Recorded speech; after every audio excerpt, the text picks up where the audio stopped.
Hello hi welcome back to my YouTube channel. This is Bhargavi and ఈరోజు మన ఛానల్లో గోంగూర పచ్చి రొయ్యలు ఎలా చేసుకోవాలో చూసేద్దాం రండి. ఏం లేదండి, దీనికి గాను ముందుగా పచ్చి రొయ్యలు తీసుకొని చక్కగా శుభ్రంగా కడుక్కొని దాంట్లో తగినంత ఉప్పు వేసుకుంటున్నాను. గోంగూర గడ పడుద్ది కాబట్టి ఉప్పు కొంచెం ఎక్కువ వేసుకున్నాను. ఇంకా దీంట్లో చిటికెడు పసుపు, అలాగే 1-3 టేబుల్ స్పూన్స్ ఆఫ్ కారం అయితే వేసేసుకున్నాను. కారం అయితే నేను మసాలా కారం వాడతానండి, మామూలు కారం అయితే కాదు. అండ్ ఇదంతా కూడా మనకి రొయ్యలకి పట్టేటట్టు చక్కగా చేత్తో మ్యారినేట్ అయితే చేసేసుకోవాలి. నేను చేస్తున్నాను కదా అలాగా. చూసారు కదా, చక్కగా మ్యారినేషన్ అయితే చేసేసుకున్నా అండి. దీంట్లో నెక్స్ట్ ప్రాసెస్గా 7 పచ్చిమిరపకాయలు అయితే వేసుకున్నా అండి. ఫ్రెష్ పచ్చిమిరపకాయలు వేసుకోండి, టేస్ట్ అయితే అదిరిపోయింది. అలాగే ఈరోజు నాకు చిన్న కొత్తిమీర కట్ట అయితే దొరికిందండి. ఆ కొత్తిమీర కట్టను కూడా చాప్ చేసి వేసేసుకున్నాను. అలాగే కూరలోకి 3 ఉల్లిపాయలు కూడా వేసుకోవాలండి. ఇదిగోండి ఇలా సన్నగా చాప్ చేసి అయితే ఉల్లిపాయలు కూడా వేసేసుకున్నాను. ఇప్పుడు ఈ పచ్చి రొయ్యల్ని పక్కన పెట్టేసుకుందాము. ముందుగా స్టవ్ ఆన్ చేసేసి మనం కూర వండుకొని గిన్నె పెట్టేసుకోవాలి. గిన్నె కొంచెం వేడెక్కిన తర్వాత ఇప్పుడు ఇందులో కూరలో సరిపడా ఆయిల్ అయితే వేసేసుకోవాలి. ఆయిల్ కూడా వేసేసుకున్నా అండి.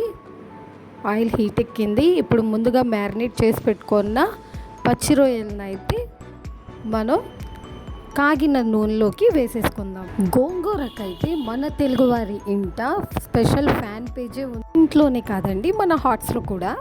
ఇప్పుడు రొయ్యల్ని మనం కొంతసేపు మగ్గనిద్దామండి.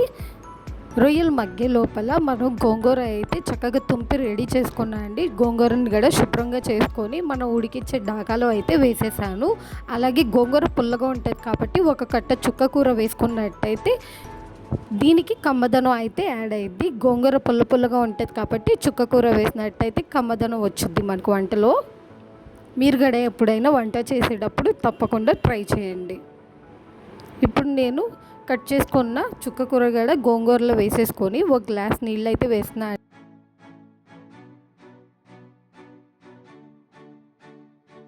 స్టవ్ వెలిగించి దీన్ని స్లిమ్లో పెట్టేసుకొని మనం గోంగూరని కూడా మగ్గించుకుందాము.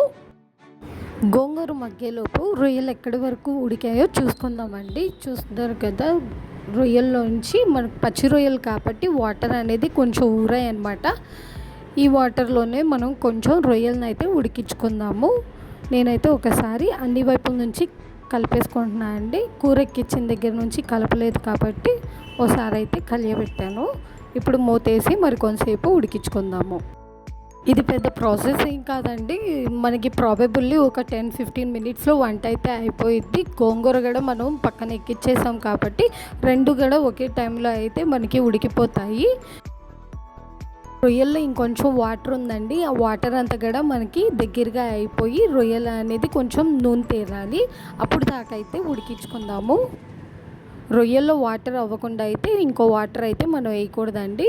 చూస్తున్నారు కదా, గోంగూర కూడా మనకి ఆల్మోస్ట్ ఉడికింది. ఇంకొంచెం దాంట్లో ఉన్న వాటర్ కంటెంట్ దగ్గరికి అవ్వాలి.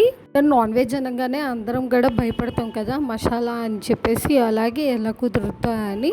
ఏం లేదండి, కొంచెం కాన్సన్ట్రేటెడ్గా మనం మనసు పెట్టి చేసినట్టయితే చాలా బాగా ఉంటుంది. అలాగే ఎక్కువ టైం టేకెన్ ప్రాసెస్ ఏం కాదు, ఏదైనా కూడా మనం ఈజీగా చేసేయచ్చు. అలాగే టేస్టీగా కూడా చేసుకోవచ్చు అండి. మనం ఈ నాన్ వెజ్ రెసిపీలో అల్లం వెల్లుల్లి పేస్ట్ అయితే వేయమండి. చూస్తున్నారు కదా, రొయ్యల్లో వాటర్ అయితే దగ్గరగా అయిందండి. ఇంకొంతసేపు అయితే ఇలాగే దగ్గర అవనిద్దాము. చూసారు కదా, నూనె కూడా ఇప్పుడే పైకి తేరుతుంది. ఇప్పుడు దీంట్లో కొంచెం వాటర్ వేసుకుందాం అండి. వాటర్ ఎందుకంటే ఇందాక మనకి రొయ్యల్లో ఉన్న వాటర్లోనే అనేది ఉడికింది కాబట్టి ఇప్పుడు దీంట్లో కొంచెం వాటర్ అయితే వేసుకోవాలి. ఆ రొయ్యల్లో ఉండే పచ్చిదనం కానీ నీసు వాసన కానీ పోవడానికి. ఎక్కువ వాటర్ అయితే వేసుకోవద్దండి, ఎందుకంటే రొయ్యలు అనేది చిదిమిపోతాయి. మనకి రొయ్యలుగా ఉండడానికి కొంచెం వాటర్ అయితే వేసుకోవాలి. ఇప్పుడు ఈ వాటర్లో కూడా కొంచెం రొయ్యల్ని ఉడకనిద్దాం. గోంగూరలో ఉన్న వాటర్ కూడా అయిపోయిందండి. ఇప్పుడు ఈ గోంగూరని మనం చక్కగా మెదుపుకుందాము. రొయ్యలు ఉడికిపోతున్నాయి. చూస్తున్నారు కదా, రొయ్యలు ఇంకొంచెం ఉడికే లోపల మనం గోంగూరని కూడా మెదుపుకొని పప్పు గుత్తితో అయితే నేను ఇప్పుడు గోంగూరను అయితే చక్కగా పేస్ట్లో మెదుపుకుంటున్నా అండి. బాగా ఫైన్ పేస్ట్ కాకుండా కొంచెం బరక పేస్ట్గా చేసుకున్నా బాగుంటుందండి. గోంగూర మధ్య మధ్యలో తగులుతా చూస్తున్నారు కదా, నేను గోంగూర మెదిపేసుకున్నాను. అలాగే రొయ్యల్లో వాటర్ కూడా అయిపోయింది. ఇప్పుడు మనం మెదుపుకున్న గోంగూర పేస్ట్ని అయితే రొయ్యల్లో అయితే వేసేసుకుందాము. మనం ఈ పేస్ట్ని అయితే రొయ్యల్లోకి కలపకూడదండి, పైన మాత్రమే చక్కగా అన్ని వైపులా స్ప్రెడ్ చేయాలి. స్ప్రెడ్ చేసేసి దీన్ని కొంచెం సేపు ఉడకనివ్వాలి. చూస్తున్నారు కదా, గోంగూర ఇంకా రొయ్యలు అయితే చక్కగా ఉడుకుతున్నాయండి. 5 నిమిషాలు సన్న ఫ్లేమ్ మీద అయితే మనం ఉడకనిద్దాము. చూస్తున్నారు కదా, గోంగూర పచ్చి రొయ్యలు కూర అయితే రెడీ అండి. మీరు కూడా తప్పకుండా ట్రై చేసి ఎలా వచ్చిందో చెప్పండి. మరొక వీడియోలో మళ్ళీ కలుద్దాం. Stay tuned for more vlogs.